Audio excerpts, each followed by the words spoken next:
Hello everyone, I welcome you on my YouTube channel Divya Academy. I'm Divya Pandey, your economics teacher. We'll start a new series of Indian Economics Development Class 12th. In this video, we will learn about chapter 1st, that is Indian economy on the eve of independence. I have one question for you all before starting this chapter. The question is why India was known as Golden Bird, मतलब सोने की चिड़िया। कुछ तो ऐसी खास बात रही होगी। चलिए जानते हैं। इंडिया एक नॉलेजफुल कंट्री था। यहाँ पे बहुत सारी फेमस यूनिवर्सिटीज़ हुआ करती थी जैसे कि नालंदा, तक्षशिला। इवन हमारे देश की इकोनॉमी एग्रीकल्चर बेस्ड थी। यहाँ के हैंडीक्राफ्ट इंडस्ट्रीज़ भी बहुत ज़्यादा फेमस थे।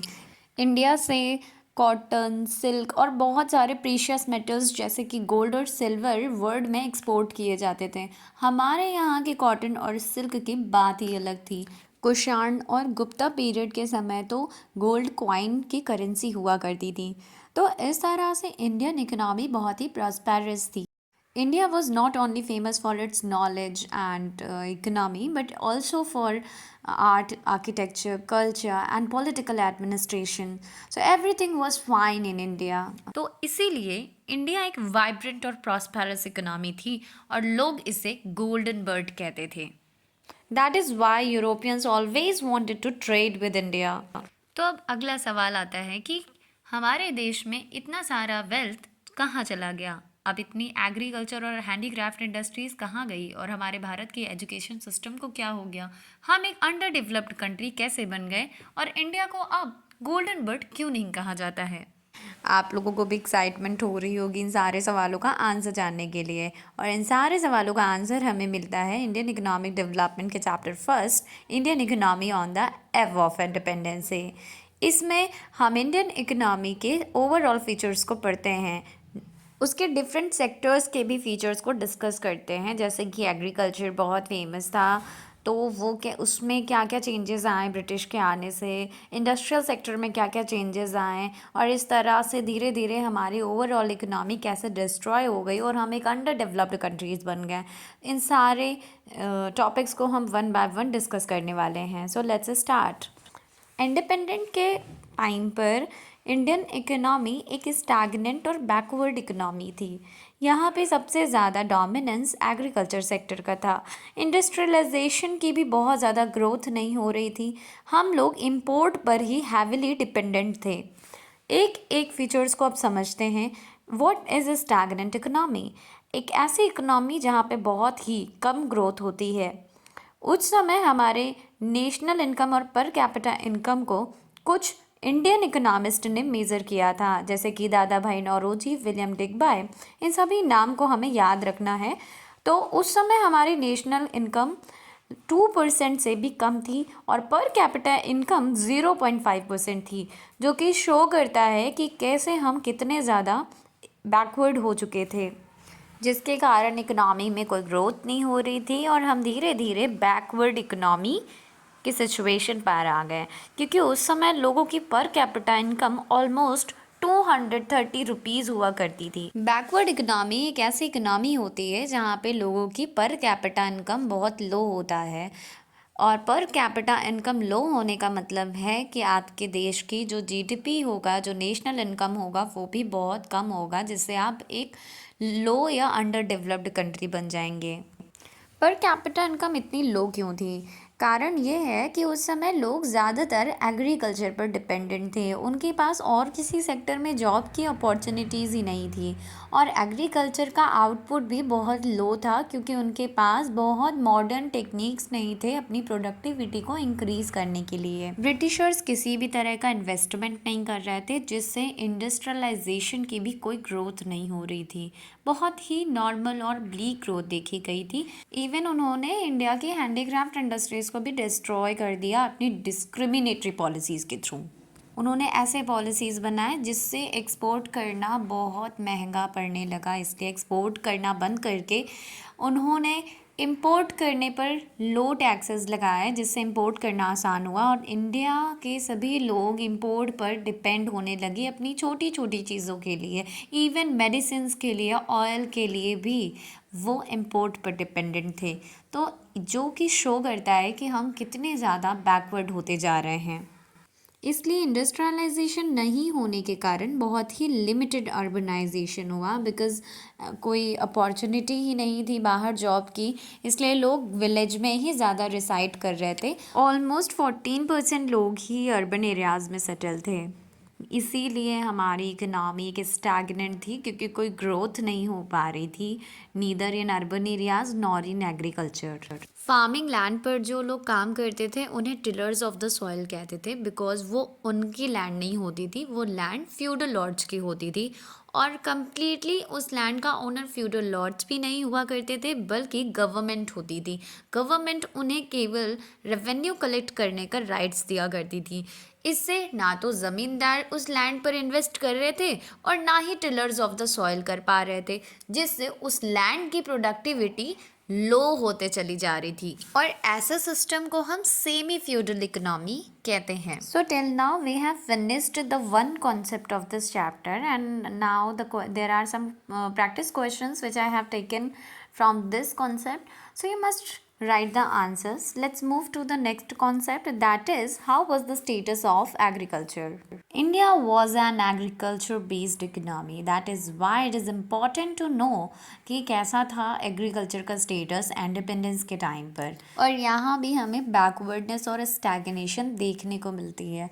बैकवर्डनेस के कुछ अपने रीजंस थे, स्टैग्नेशन के अपने कुछ रीज़न होते हैं। बैकवर्डनेस मीन्स लो पर कैपिटा इनकम और stagnance means low growth of economy. और दोनों के रीजंस को मैंने यहाँ पे अच्छे से नोट डाउन किया हुआ है, आप पढ़ सकते हैं। तो चलिए हम इसे वन बाय वन डिस्कस करते हैं। तो फर्स्ट कॉन्सेप्ट है लो प्रोडक्शन एंड प्रोडक्टिविटी। इसका मतलब क्या होता है? लो प्रोडक्शन का मतलब है कि टोटल आउटपुट, और प्रोडक्टिविटी का मतलब होता है आउटपुट पर hectare of land. It means कि 1 हेक्टेयर लैंड पर कितना प्रोडक्शन हो रहा है, दैट इज आउटपुट पर hectare of land. Hope it is clear.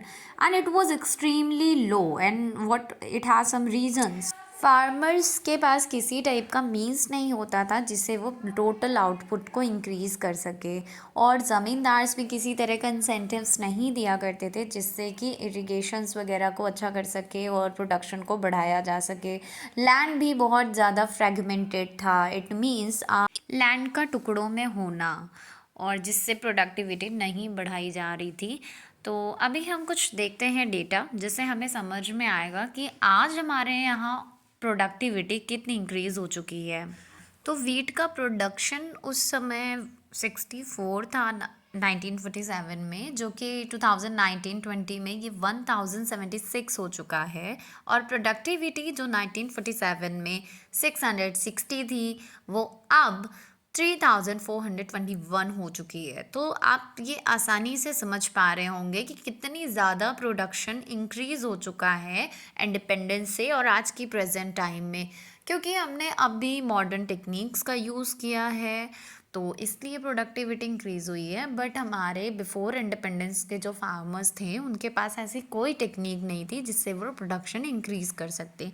That is why हमें बिफोर इंडिपेंडेंस लो प्रोडक्शन और लो प्रोडक्टिविटी का फीचर नज़र आता है एग्रीकल्चर सेक्टर में। एग्रीकल्चर बहुत लिटिल ग्रोथ शो कर रही थी। इसके पीछे दूसरा मेन रीज़न था exploitative land settlement among government, ज़मींदार एंड पेजेंट्स, जिसका मतलब है कि लैंड का ओनर ज़मींदार होगा बट उस पर काम पेजेंट्स करेंगे। तो इस तरह से ज़मींदार जो होंगे वो रेवेन्यू कलेक्ट करेंगे और उसे ब्रिटिश गवर्नमेंट को हैंड ओवर करेंगे, जिसका क्लियर मीनिंग है कि ज़मींदार रिच होते जाएंगे और पीजेंट्स पुअर होते जाएंगे। और साथ ही साथ लैंड पर भी किसी की रिस्पॉन्सिबिलिटी नहीं है कि उस पर इम्प्रूवमेंट किया जाए, उसकी फर्टिलिटी को इन्हांस किया जाए। इस तरह के एक्सप्लॉयटेटिव लैंड सेटलमेंट से केवल ब्रिटिश गवर्नमेंट और ज़मींदार को बेनिफिट हो रहा था, और इसलिए उन्होंने इसे पूरे इंडिया में स्टार्ट कर दिया डिफरेंट नेम से। ईस्ट में लॉर्ड कॉर्नवालिस ने परमानेंट सेटलमेंट के नाम से इसे स्टार्ट किया, और साउथ में इसे रियोट वॉरियर सिस्टम के नाम से थॉमस मुनरो ने स्टार्ट किया और नॉर्थ वेस्ट में महलवरी सिस्टम के नाम से इसे विलियम बेंटिंग ने स्टार्ट किया था। जमींदार अपनी प्रॉफिट के लिए रेवेन्यू रेट इंक्रीज करते थे और इस तरह से पीजेंट्स का एक्सप्लॉयटेशन हो रहा था और धीरे धीरे वो लैंडलेस लेबरर बनते चले जा रहे थे। So now it is easy to understand that why Indian agriculture was showing a stagnant growth। पर इतना ही नहीं, और भी बहुत सारे कारण हैं, तो चले जानते हैं। The third reason is forced commercialization of agriculture, जिसका मतलब है कि सबसिस्टेंस कल्टीवेशन को छोड़ करके कैश क्रॉप्स को ग्रो करना। सबसिस्टेंस कल्टीवेशन क्या है? मतलब फैमिली कंजप्शन के लिए क्रॉप्स ग्रो करना, जैसे कि वीट और rice.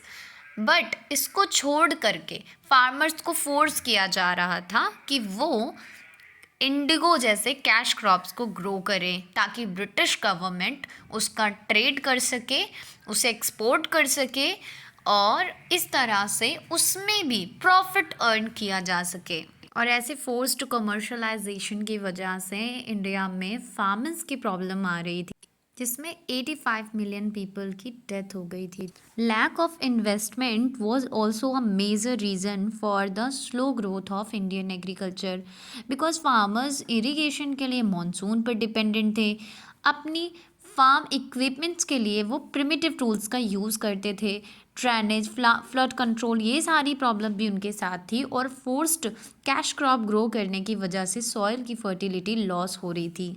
Zamindar, rich landlords, were not also helping to the peasants, and that is why the gulf between the tillers and the zamindars was increasing. Backwardness of agriculture has one more reason, that is small and fragmented holding, जिसका मतलब होता है कि land टुकड़ों में बटा हुआ था। एक पीस ऑफ लैंड कहीं एक यहाँ पे है तो दूसरा बहुत दूर। इस कारण से भी फार्मर्स की प्रोडक्टिविटी इंक्रीज नहीं हो रही थी। फार्मर्स सब्सिस्टेंस आउटलुक देखते थे, वो केवल फैमिली कंजप्शन के लिए ग्रो करना चाहते थे, क्योंकि उन्हें एग्रीकल्चर सेक्टर में कॉमर्शलाइजेशन या बिजनेस करना नहीं आता था। तो अब ये समझना बहुत ही आसान है कि कैसे हमारे इंडियन एग्रीकल्चर बेस्ड इकोनॉमी को एक्सप्लॉयट किया गया था ब्रिटिश के द्वारा। इस तरह से हमारी एग्रीकल्चर बेस्ड इकोनॉमी डिस्ट्रॉय कर दी गई। और इस कॉन्सेप्ट से बनने वाले कुछ इंपॉर्टेंट क्वेश्चंस मैं दे रही हूँ, आप इसे ज़रूर प्रैक्टिस करें। So let's know about our handicraft industries that was famous for its fabrics and excellent craftsmanship.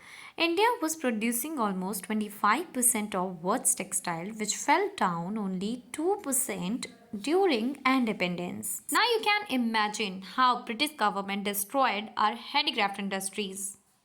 उन्होंने हमारे इंडस्ट्रियल सेक्टर को भी सिस्टमेटिकली डी इंडस्ट्रियल कर दिया, यानी कि डिक्रीज कर दिया। हैंडीक्राफ्ट इंडस्ट्रीज़ को भी डिस्ट्रॉय कर दिया, जिसके पीछे टू फोल्ड मोटिव थे। The first one was to exploit India's wealth of raw material. उन्होंने हमारे रॉ मटेरियल को एक्सपोर्ट करना शुरू कर दिया, जैसे कि कॉटन को, जूट को और सिल्क को। ये सभी रॉ फॉर्म में एक्सपोर्ट किए जाते थे, जिसका इस्तेमाल ब्रिटिश के इंडस्ट्रीज़ में किया जाता था ताकि वो फिनिश्ड गुड्स को प्रोड्यूस कर सकें और वापस इंडिया में सेल कर सकें। तो दूसरा मोटिव था इंडिया को पोटेंशियली एक मार्केट की तरह यूज़ करना ब्रिटिश प्रोडक्ट के लिए। ऐसे मोटिव की वजह से इंडिया में 3 effect देखे गए थे। The first one was decay of handicraft. It means the handicraft industries was almost destroyed and the people who were engaged in this sector was also become unemployed, and the penetration of British goods started in the Indian markets. People started demanding the British good because it was made by the machines and it was much cheaper than the hand product. अपने गंदे motive को fulfil करने के लिए उन्होंने discriminatory policies भी बनाई। उन्होंने इंडियंस के प्राइवेट प्लेयर्स को भी कोई इंसेंटिव नहीं दिया जिससे वो इंडस्ट्रीज़ को इस्टेब्लिश करें। लेकिन फिर भी इंडिया में first cotton textile mills Maharashtra में इस्टेब्लिश की गई थी और पहली बार Tata and I steel company जो कि मॉडर्न टाइप इंडस्ट्री थी, वो जमशेदपुर में स्टैब्लिश की गई थी by Jamsetji Tata. British government ने अपने ट्रेड को एक्सपैंड करने के लिए रेलवेज और पोर्ट्स को भी डेवलप किया था, रोड को भी डेवलप किया, क्योंकि रॉ मटेरियल सप्लाई करने के लिए वेल डेवलप्ड रोड की रिक्वायरमेंट होती है। अपने पॉलिटिकल सिस्टम को, एडमिनिस्ट्रेशन सिस्टम को इम्प्रूव करने के लिए पोस्ट और टेलीग्राफ में भी इन्वेस्टमेंट किया था। ये सभी इंफ्रास्ट्रक्चरल डेवलपमेंट ब्रिटिश ट्रेड को एक्सपैंड करने के लिए किए जा रहे थे, बट हमारी हैंडीक्राफ्ट इंडस्ट्रीज तो डिस्ट्रॉय हो चुकी थी उनकी डिस्क्रिमिनेटरी पॉलिसीज़ की वजह से। And what was that policy? Let's know about that in the fourth concept, that is foreign trade policy under British. उनकी फर्स्ट पॉलिसी थी tariff free export of raw material, जैसे कि कॉटन, वूल, jute, Indigo, sugar को raw material में अगर export करना है तो उस पर कोई टैक्स नहीं लिया जाता था। उनकी सेकेंड पॉलिसी थी tariff free import of British industrial product into India, जिसका मतलब है कि ब्रिटिश से अगर फिनिश्ड प्रोडक्ट को इंपोर्ट करना है इंडिया में तो उस पर किसी भी तरह का टैक्स नहीं लगाया जाएगा, जिससे इंडिया में फिनिश्ड प्रोडक्ट को इंपोर्ट करना चीप हो गया। चीप होने के कारण उनके प्रोडक्ट इंडिया में बहुत ज़्यादा सस्ते हो गए और इस तरह से उनके प्रोडक्ट की डिमांड इंडिया में इंक्रीज़ हो गई, जिसका मतलब है कि इन सभी का फ़ायदा डायरेक्टली ब्रिटिश इंडस्ट्रीज़ को हो रहा था। During British rule, India's trade direction was restricted to England, जिसका मतलब है कि हमारे यहाँ से ट्रेड केवल इंग्लैंड के साथ किया जाएगा और कुछ अदर कंट्रीज़ जिसके साथ ब्रिटिश गवर्नमेंट करना चाहेगी। तो इस तरह से इंडिया के फॉरेन ट्रेड पर टोटली ब्रिटिश का कंट्रोल था। ट्रेड सरप्लस जो भी हुआ करता था उससे ब्रिटिश को बेनिफिट होता था और उसका यूज़ एडमिनिस्ट्रेटिव सिस्टम को इम्प्रूव करने के लिए, बैटल्स फाउट करने के लिए गवर्नमेंट अपने लिए यूज़ कर रही थी, अपने ट्रेड को एक्सपैंड करने के लिए यूज़ कर रही थी। इस तरह से उन्होंने हमारे इंडिया के वेल्थ को ड्रेन आउट किया। तो हमारे ओवरऑल सेक्टर्स के अलग अलग फीचर्स को देखने से ये मालूम चलता है कि इंडिया में प्रोडक्टिविटी नहीं हो रही थी। लो प्रोडक्टिविटी मतलब लो इनकम, और इससे ना तो कोई सेविंग हो रही थी, और जब सेविंग नहीं है तो इन्वेस्टमेंट करने वाला भी कोई नहीं था। लो पर कैपिटल इनकम, देन प्रोडक्टिविटी, और ये साइकिल चलता जा रहा था जिसे हम पॉवर्टी ट्रैप कहते हैं। डेमोग्राफिक प्रोफाइल भी डिपेक्ट करता है कि इंडिया एक स्टैग्नेंट और बैकवर्ड इकोनॉमी थी, क्योंकि उस समय हर बर्थ रेट और डेथ रेट दोनों हाई थे। बर्थ रेट का मतलब वो रेट ऑफ बर्थ जिससे नंबर ऑफ बेबीज बॉर्न होते हैं पर 1000 में, और डेथ रेट का मतलब है कि कितने नंबर ऑफ डेथ हो रही है पर 1000 में। Both was very high, it means lack of medical infrastructure. Infant mortality rate मतलब ये वो रेट है जिससे 1000 इन्फेंट में से कितने इन्फेंट्स की डेथ हो जा रही है। That shows poor health care condition. Life expectancy was also very low. It means average life of a person. Almost it was 32 years. Which is presently 69 years. तो आप इमेजिन कर सकते हो कि 32 ईयर्स लोगों की एवरेज लाइफ हुआ करती थी, जिससे साफ साफ पता चलता है कि हमारे यहाँ कितनी पुअर हेल्थ केयर फैसिलिटीज़ थी ड्यूरिंग इंडिपेंडेंस। लिटरेसी रेट भी बहुत लो था। इसका मतलब होता है ability to read and write, जो कि केवल 16% ही था। Among female it was very poor, it was only 7%। तो ऐसे डेमोग्राफिक प्रोफाइल को एनालाइज करने से हमें पता चलता है कि हम सोशली कितने बैकवर्ड थे। हमारे यहाँ हेल्थ केयर फैसिलिटीज़ पुअर थी, लोग एजुकेटेड नहीं थे, famines, droughts, these were common phenomena at the time. इतनी सारी प्रॉब्लम्स के बावजूद पॉपुलेशन बहुत तेज़ी से इंक्रीज़ हो रही थी। 1881 में इंडिया का फर्स्ट पॉपुलेशन सेंसस रिलीज़ हुआ था और 1921 को ईयर ऑफ ग्रेट डिवाइड कहते हैं, बिकॉज इसके पहले जो भी ईयर्स थे उसमें पॉपुलेशन फ्लक्चुएटेड थी, कभी राइज होती थी कभी लो होती थी, but after 1921 it increases consistently. हालांकि 1951 को ईयर ऑफ स्मॉल डिवाइड कहते हैं, क्योंकि इस साल पॉपुलेशन हल्का सा कम हुआ था। टोटल पॉपुलेशन में से जो भी वर्कफोर्स था वो डिफरेंट सेक्टर्स में वर्क कर रहे थे। जैसे प्राइमरी सेक्टर में ऑलमोस्ट 72% लोग काम करते थे, सेकेंडरी सेक्टर में 10%, टर्सरी सेक्टर में 17.2%।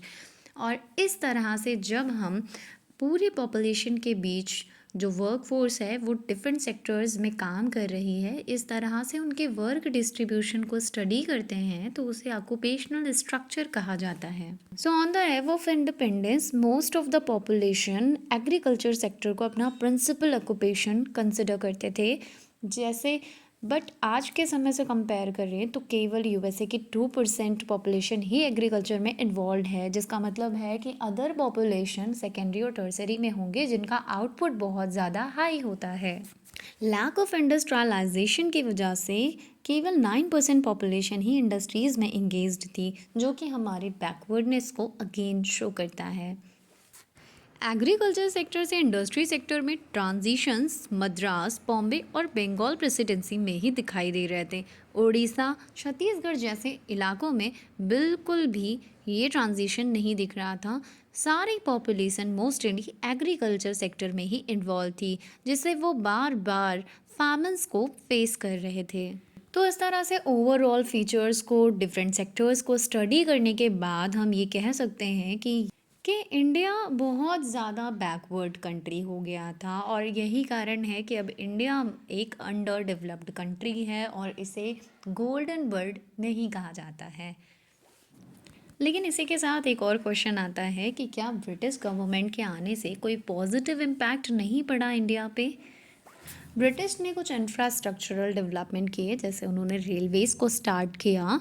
हमारे फार्मर्स ने अब फार्मिंग को केवल सब्सिस्टेंस नहीं बल्कि कमर्शियली देखना शुरू किया। इंफ्रास्ट्रक्चर डेवलपमेंट होने से जॉब अपॉर्चुनिटीज़ इंक्रीज़ हुई। इंडिया में एक बेटर मॉनेटरी सिस्टम को इस्टेब्लिश किया गया। हमने एक बेटर एडमिनिस्ट्रेशन